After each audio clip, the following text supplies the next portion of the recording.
برف سے ڈھکی ہوئی پہاڑیاں، شفاف جھیلیں، سرسبز وادیاں جن میں بکھرے ہوئے لکڑی کے چھوٹے چھوٹے مکانات اور ان گھروں کے گرد چرنے والی گائیں، یہ ہے سوئٹزرلینڈ کا دیہی حسن۔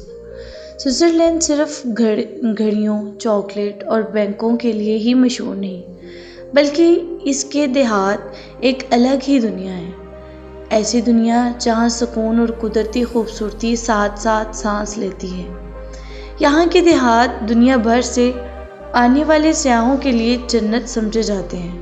صاف فضا، خاموش ماحول اور برف پوش پہاڑوں کا دلکش نظارہ۔ سوئٹزرلینڈ کے دیہاتوں میں آج بھی لکڑی سے بنے قدیم طرز کے گھر موجود ہیں، مگر اندر سے جدید سہولتوں سے بھرپور ہیں۔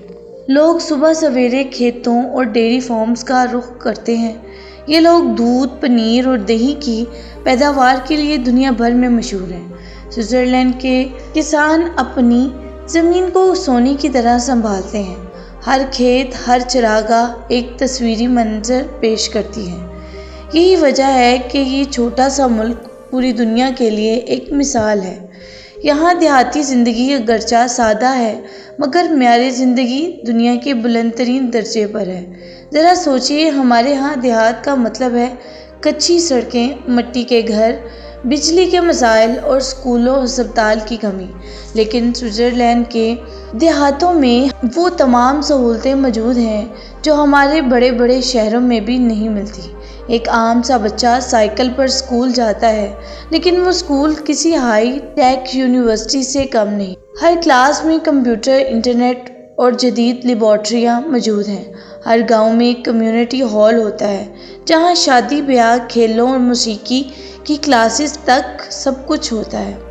حیرت کی بات یہ ہے کہ یہاں کے چھوٹے چھوٹے گاؤں میں بھی ایسے ہسپتال ہیں جہاں کی مشینیں اور سہولتیں ہمارے شہروں سے زیادہ جدید ہیں۔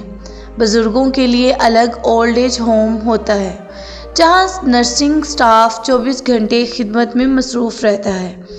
کوئی تنہا نہیں، کوئی لاوارث نہیں۔ ٹرانسپورٹ سسٹم اتنا منظم ہے کہ دیہات کے لوگ ٹرین یا بس کے ذریعے پورے ملک میں بآسانی سفر کر سکتے ہیں۔ نہ ٹریفک جام کا مسئلہ، نہ لوڈ شیڈنگ کا دکھ۔ سب سے دلچسپ بات یہ ہے کہ یہاں کے دیہاتی لوگ شہروں میں رہنے والوں سے زیادہ خوشحال اور مطمئن ہیں۔ دنیا کی خوش ترین قوموں کی فہرست میں سوئٹزرلینڈ ہمیشہ اوپر رہتا ہے۔ یہ وہ دیہات ہیں جہاں غربت نہیں، ہر بچہ تعلیم یافتہ، ہر بزرگ محفوظ اور ہر انسان مطمئن۔ جہاں ہمارے ملکوں کے نوجوان شہروں کا رخ کرتے ہیں، وہاں سوئٹزرلینڈ میں لوگ شہروں سے دیہات آ کر رہنا پسند کرتے ہیں، کیونکہ یہاں کی دیہی زندگی شہروں سے زیادہ آرام دہ اور پرکشش ہے۔ آخر وجہ کیا ہے ان کے دیہات اتنے خوشحال ہیں؟ اس کا راز ایمانداری، محنت اور اپنے وسائل کا بہترین استعمال ہے۔ سوئٹزرلینڈ جیسے پہاڑی ملک میں جہاں برف پوش پہاڑ اور جھیلیں ہیں، وہاں کے کسان دنیا کی سب سے صاف ستھری اور منظم زراعت کرتے ہیں۔ یہاں کھیتوں میں جدید مشینری چلتی ہے، کسان ہاتھوں سے کم اور ٹیکنالوجی سے زیادہ کام لیتے ہیں، اور دیہاتوں میں اتنی سہولتیں ہیں جتنی ہمارے پورے ضلع میں بھی نہیں ملتی۔ ڈیری فارمنگ یہاں کی جان ہے۔ یہاں کے گاؤں کے دودھ سے بننے والا پنیر دنیا بھر میں مشہور ہے۔ حیرت کی بات یہ ہے کہ ایک عام کسان بھی اتنا دودھ پیدا کرتا ہے کہ وہ دنیا بھر میں ایکسپورٹ ہوتا ہے۔ کھیتوں میں چارہ، گندم، مکئی اور سبزیاں اگائی جاتی ہیں، لیکن سب سے خاص بات یہ ہے کہ سب کچھ 100% قدرتی اور کیمیکل فری ہوتا ہے۔ یہاں کے لوگ صحت مند خوراک کو ہی اصل دولت سمجھتے ہیں۔ ہر گاؤں میں ڈیری فارم ہے جہاں گائیں خوبصورت پہاڑی چراگاہوں میں چر رہی ہوتی ہیں۔ ان گایوں کا دودھ اتنا خالص ہوتا ہے کہ یورپ کے بڑے بڑے شہروں میں سپلائی کیا جاتا ہے۔ پانی کی فراہمی کے لیے نہ کوئی موٹر چلانی پڑتی ہے اور نہ بجلی کا انتظار۔ ہر کھیت کو صاف پانی قدرتی جھیلوں اور چشموں سے ہی ملتا ہے۔ سب سے حیران کن بات یہ ہے کہ سوئٹزرلینڈ کے کسان صرف اپنے لیے نہیں بلکہ دنیا کے لیے بھی خوراک پیدا کرتے ہیں۔ ایک چھوٹا سا ملک ہونے کے باوجود اپنی پیداوار بیرون ملک بھیجتا ہے۔ چلیے اب صرف باتوں میں نہیں بلکہ حقیقت میں ایک ایک کر کے ان مشہور دیہات کی سیر کرتے ہیں، جہاں قدرت اور انسان نے مل کر ایک جنت سی دنیا بنا دی ہے۔ زرمٹ، یہ سوئٹزرلینڈ کا سب سے مشہور گاؤں ہے جو میٹرہورن پہاڑوں کے سائے میں آباد ہے۔ یہ پہاڑ دنیا کے سب سے زیادہ فوٹوگرافی کیے جانے والے پہاڑوں میں سے ایک ہے۔ دلچسپ بات یہ ہے کہ یہاں پیٹرول اور یا ڈیزل کی گاڑیوں کا داخلہ منع ہے، صرف برقی گاڑیاں یا گھوڑا گاڑیاں چلتی ہیں۔ اس گاؤں کی تاریخ بتاتی ہے کہ کبھی یہ چراگاہوں کے لیے مشہور تھا، لیکن جب 19ویں صدی میں برطانوی کوہ پیما یہاں پہنچے تو زرمٹ دنیا کے نقشے پر آ گیا۔ سردیوں میں یہ جگہ اسکیئنگ کے شوقینوں کے لیے جنت ہے اور گرمیوں میں ہائیکنگ کی شیدائیوں کے لیے۔ گرائنڈ ویلڈ، اس گاؤں کو اکثر جنت ارضی کہا جاتا ہے۔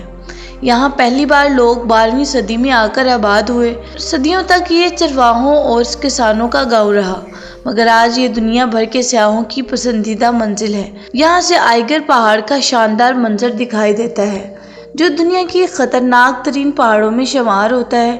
اس گاؤں میں لکڑی کے پرانے گھر آج بھی قائم ہیں، مگر اندر جدید ٹیکنالوجی موجود ہے۔ دلچسپ بات یہ ہے کہ یہاں جیمز بانڈ اور اسٹار وارز جیسی فلموں کی شوٹنگ بھی ہوئی ہے۔ یعنی وہ مقامات جو ہم فلموں میں خوابوں کی دنیا میں دیکھتے ہیں وہ دراصل سوئٹزرلینڈ کے عام گاؤں ہیں۔ وینگن، ایک ایسا گاؤں جہاں آج تک کوئی کار سڑک پر داخل نہیں ہوئی۔ یہاں پہنچنے کے لیے صرف ٹرین یا کیبل کار کا سہارا لیا جاتا ہے۔ یہ گاؤں 13ویں صدی میں چراگاہ کے طور پر آباد ہوا، لیکن 19ویں صدی میں جب برطانوی سیاح یہاں پہنچے تو یہ دنیا کے نقشے پر آ گیا۔ یہاں ہر سال مشہور ترین اسکی ریس ہوتی ہے جو لاکھوں سیاحوں کو اپنی طرف کھینچ لاتی ہے۔ سوچئے ہمارے دیہاتوں میں لوگ بس کا گھنٹوں انتظار کرتے ہیں اور یہاں لوگ پہاڑوں کے درمیان رہتے ہوئے بھی صرف 10 منٹ میں ٹرین سے پورے ملک کا سفر کر سکتے ہیں۔ گیمل ورلڈ، اسے سوئٹزرلینڈ کا پوشیدہ خزانہ کہا جاتا ہے۔ ایک چھوٹا سا گاؤں ہے جو سیاحوں کے شور و غل سے دور ہے۔ یہاں آج بھی اصلی دیہی زندگی نظر آتی ہے۔ چھوٹے کھیت، چراگاہیں، گایوں کی گھنٹیوں کی آوازیں اور وہ پرانا سکون جو بڑے شہروں میں ناممکن ہے۔ یہ گاؤں آج بھی اپنی قدیم شان کو سنبھالے ہوئے ہے۔ اسی لیے جو سیاح یہاں ایک بار آتا ہے کہتا ہے یہ گاؤں وقت کو روک دیتا ہے۔ اپینزل، یہ وہ گاؤں ہے جہاں سوئٹزرلینڈ کی اصل ثقافت دیکھی جا سکتی ہے۔ یہاں کے گھروں پر رنگ برنگی پینٹنگز بنی ہوئی ہوتی ہیں۔ ہر گھر ایک آرٹ گیلری معلوم ہوتا ہے۔ یہاں کے لوگ اپنی روایت پر فخر کرتے ہیں۔ ہر سال بڑے میلے لگتے ہیں، روایتی رقص اور موسیقی کی محفلیں سجتی ہیں۔ دلچسپ بات یہ ہے کہ سوئٹزرلینڈ میں خواتین کو ووٹ دینے کا حق سب سے آخر میں 1991 میں اسی گاؤں میں ملا۔ تو یہ تھے سوئٹزرلینڈ کے وہ دیہات جو صرف رہنے کی جگہ نہیں بلکہ ایک خواب، ایک زندگی کا انداز ہے۔ زرمٹ کے پہاڑوں سے لے کر اپینزل کی رنگین روایات تک ہر گاؤں ایک نئی کہانی سناتا ہے۔ ویڈیو کیسی لگی کمنٹ سیکشن میں ضرور بتائیے گا۔ ملتے ہیں آپ سے اگلی ویڈیو میں کسی اور ملک، کسی اور اسلامی بستی کے ساتھ۔ تب تک کے لیے اللہ حافظ۔